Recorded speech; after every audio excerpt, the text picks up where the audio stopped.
à tous, je suis ravie de vous retrouver sur Monaco Info pour cette nouvelle édition. Voici sans plus tarder les titres qui font l'actualité.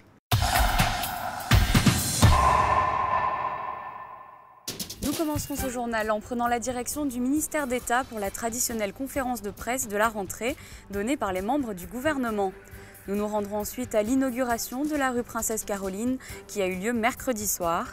Nous ouvrirons ensuite une page de sport pour revenir sur les enjeux de la rencontre de ce vendredi entre l'Olympique lyonnais et l'AS Monaco. Et nous terminerons avec les œuvres colorées de l'artiste Ambrode qui expose Boulevard des Moulins jusqu'à la fin septembre. Le mois de septembre est synonyme de rentrée. Le ministre d'État et les conseillers de gouvernement ont ainsi réuni les représentants de la presse à l'occasion de leur traditionnelle conférence. Plusieurs sujets de rentrée ont été abordés, comme nous l'explique Sandrine Nègre.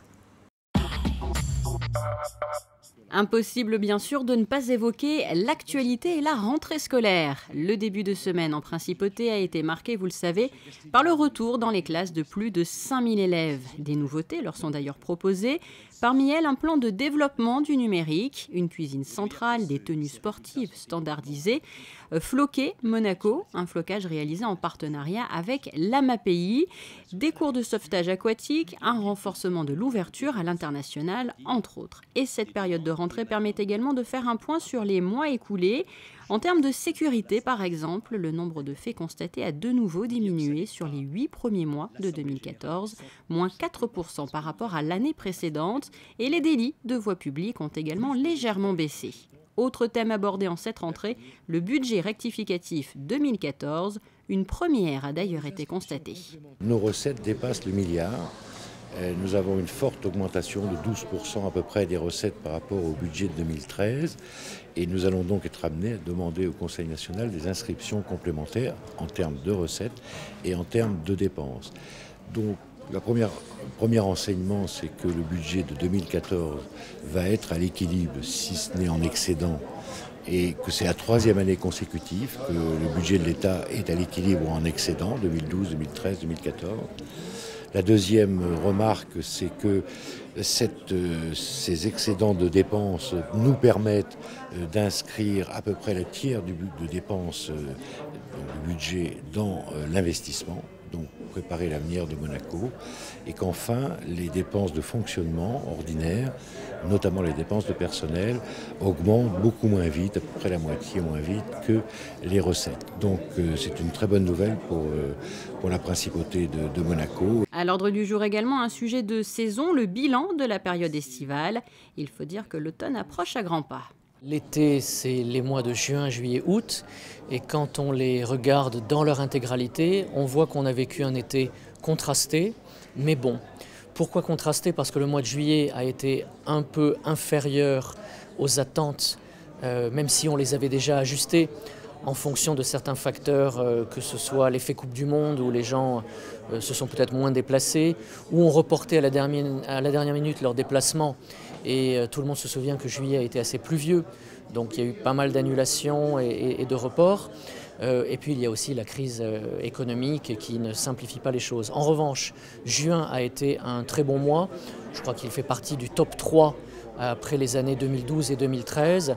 Un certain nombre de congrès ont eu lieu et ont permis de soutenir l'activité. Et août, en revanche, j'allais dire à l'agréable surprise générale, a été encore meilleur que ce qui avait été anticipé et encore meilleur que le août record qui était celui de l'année dernière. Donc un très bel été pour le tourisme en principauté. Septembre s'annonce très bien aussi. Bon, le beau temps est là. Les rendez-vous de septembre débutent ces prochains jours. Le yacht show devrait lui aussi être un beau succès. Et je tiens à souligner l'importance, alors qu'on s'oriente vers la fin de la saison, si vous voulez, estivale et touristique pour le tourisme de particuliers, je voudrais souligner l'importance du tourisme d'affaires qui prend le relais. Au chapitre des transports à présent, afin d'encadrer les prises en charge des personnes par les véhicules de tourisme étrangers avec chauffeur, une vignette devra être achetée. Autre nouveauté, l'abonnement de bus au prix de 10 € pour l'année à l'attention des élèves scolarisés en principauté. Une manière de sensibiliser encore davantage la population à une mobilité plus douce afin de mieux respecter l'environnement.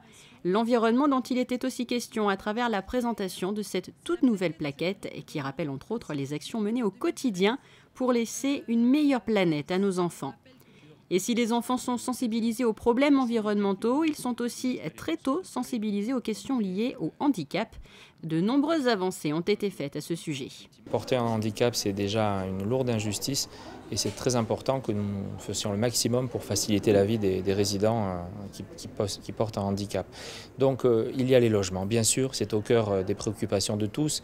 Donc nous avons décidé depuis 2011 de construire systématiquement dans tous les immeubles nouveaux des domaines, donc des appartements adaptés pour les personnes à mobilité réduite. Nous en avons désormais 25, nous en aurons bientôt 30. Donc désormais, un appartement sur 30 construit par l'État est un appartement adapté que nous mettons à disposition de ces personnes à mobilité réduite, ce qui évidemment améliore leur vie quotidienne. Et puis enfin, il y a le travail législatif. Il y a 2 projets de loi, un est déposé depuis quelques temps déjà et nous sommes maintenant dans la phase de terminaison. Nous avons trouvé ces jours-ci un consensus avec le Conseil national, donc je suis convaincu que le texte sera voté très vite, probablement avant la fin de l'année, et nous allons vraiment y mettre de grands progrès pour la création du statut de l'aidant, pour les avancées sociales, pour l'insertion professionnelle. Et nous aurons terminé le travail législatif d'ici la fin de l'année avec le dépôt d'un deuxième projet de loi qui, lui, va concerner l'accessibilité des bâtiments et notamment des futurs bâtiments construits qui seront plus adaptés à l'accessibilité. Et après des sujets liés à la principauté intramuros internationale pour terminer, puisque Monaco assure la présidence tournante du Forum pour la coopération en matière de sécurité de l'OSCE et participera à la 69e Assemblée générale des Nations Unies, comme au sommet sur les changements climatiques. Sachez que vous pourrez retrouver l'ensemble des thèmes abordés au cours de cette conférence au ministère d'État en intégralité, 1 heure sur 2 sur Monaco Info. Direction le quartier de la Condamine à présent, où a été inaugurée mercredi en début de soirée la toute nouvelle rue Princesse Caroline. De nombreuses personnalités de la principauté entouraient la princesse de Hanovre pour l'occasion. Voyez ce reportage. Ce sont 4000 m² d'espace public qui ont été réaménagés afin de proposer une harmonisation de cette zone piétonne et une mise en valeur des bigaradiers. La rue Princesse Caroline offre depuis le début de l'été un nouveau visage plus convivial et plus attractif. C'était très important, c'était surtout indispensable parce que la rue devenait vieillotte. Il y avait quelques carreaux qui étaient un petit peu périlleux pour les piétons. Mais ce qui était extraordinaire, c'est cet urbanisme. C'est-à-dire que le fait d'avoir repensé la rue, redessiné la rue, on a l'impression aujourd'hui qu'elle est naturellement ouverte. En déplaçant les lampadaires sur les côtés, on a élargi le spectre visuel en alignant tout au niveau des arbres. Et quand on regarde la rue d'en bas, la rue elle est complètement ouverte. On voit les immeubles, la rue Grimaldi, les voitures passées, qu'on ne voyait pas du tout avant. Et c'est la même rue. Les travaux ont été réalisés en plusieurs étapes, coordonnés avec les commerçants. Ils ont débuté dans la partie basse pour remonter progressivement au fil des mois. Cette nouvelle rue piétonne accueille aujourd'hui une place aménagée avec un point d'eau et une aire de jeu. La grande nouveauté reste la création de paliers avec des marches le long des façades des bâtiments pour atténuer la pente douce et faciliter l'aménagement de terrasses. L'allée centrale offre quant à elle un accès facilité aux personnes à mobilité réduite et aux parents avec poussette. Le gouvernement, en association avec le Conseil national, en association avec la mairie, en association avec les représentants de cette rue, ont mis leurs efforts en commun, ont réfléchi ensemble comment améliorer cette artère qui est une des artères principales de la rue de Monaco pour en faire le résultat qui est aujourd'hui. Et je crois que tous les commerçants et tous les gens qui ont participé à ce travail sont très heureux. Donc c'est des travaux qui ont été réalisés par le service de l'aménagement urbain et nous avons fait appel à un architecte de la principauté et un architecte paysagiste spécialisé dans ce genre de travaux pour essayer d'optimiser au mieux les travaux de cette rue. Depuis plusieurs années, le gouvernement s'est engagé dans la rénovation de plusieurs artères du quartier de la Condamine, dont la rue de la Turbie ou encore la rue de Millau. Des travaux qui ont également porté sur le réaménagement du marché de la Condamine et de la place d'Armes. Vous l'aurez compris, de longs travaux ont été nécessaires au réaménagement de la rue Princesse Caroline. La direction de l'aménagement urbain aura été mobilisée tout au long de ce projet. Je vous propose d'écouter son directeur, Jean-Luc Puyot. Il faut savoir que nous sommes dans le sud, donc la rue Caroline, quand on en regarde, a une forte déclivité. Donc il a fallu trouver des aménagements qui correspondent à cette problématique. Ensuite, on a tenu compte des différents acteurs qui se promènent en rue Caroline, donc, à savoir donc, les riverains, puisqu'il a fallu qu'on redonne un peu plus de convivialité, puisque ça faisait partie des objectifs qu'on s'était fixés avec les riverains, en tenant compte aussi des souhaits des commerçants. Donc on a essayé de travailler de concert donc, avec l'ensemble des commerçants et leurs représentants. Et donc c'est pour ça qu'on a tenu compte de ces spécificités, puisqu'on a fait des petites terrasses pour que les commerces de bouche puissent profiter d'un aménagement de plein pied. Et enfin, la rue Caroline, c'est une rue traversante. Donc comme vous pouvez le voir, donc, on a redonné donc, un peu plus de visibilité dans cette rue, puisque que vous soyez en haut de la rue Grimaldi ou en bas au niveau du quai, donc maintenant on peut voir où la montagne ou la mer, en fonction des endroits où on se situe. Donc la princesse Louis nous a fait l'honneur d'être présente hier soir pour l'inauguration. Mais il faut savoir, donc, la rue Princesse Caroline porte le nom d'une de ses aïeules, qui est la princesse Caroline, qui était l'épouse du prince Florestan. Ils ont eu 2 enfants, donc la princesse Florestine et surtout le prince Charles III. Des propos recueillis par Patricia Navarro. Et nous passons au sport à présent et au football plus précisément. L'AS Monaco se déplacera à Lyon vendredi soir à l'occasion de la 5e journée de Ligue 1. Un match entre 2 équipes du championnat qui ont connu des débuts pour les moins compliqués. Frédéric Elion a assisté à la conférence de presse d'avant-match à la Turbie. C'est presque un 2e championnat qui commence pour l'AS Monaco. Le mercato est terminé, le feuilleton Falcao a pris fin avec le départ du Colombien à Manchester United. Désormais, Leonardo Jardim peut se concentrer sur ses objectifs et travailler plus sereinement avec son groupe, qui ne bougera plus au minimum jusqu'au mois de janvier. Première étape de ce nouveau départ, un déplacement à Lyon, auteur également d'un début de saison compliqué avec une victoire et 3 défaites. Objectif, gagner pour rattraper le temps et les points perdus en début de saison. Nous avons mal débuté le championnat avec déjà 2 défaites.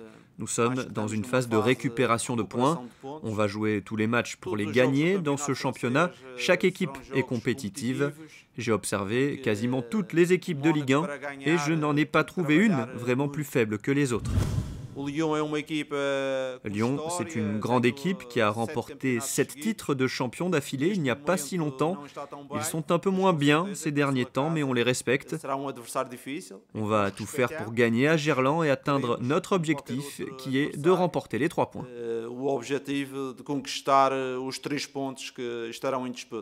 Avec la perte de cadres comme James Rodriguez, Falcao ou Abidal, l'équipe semble moins forte que l'an passé sur le papier.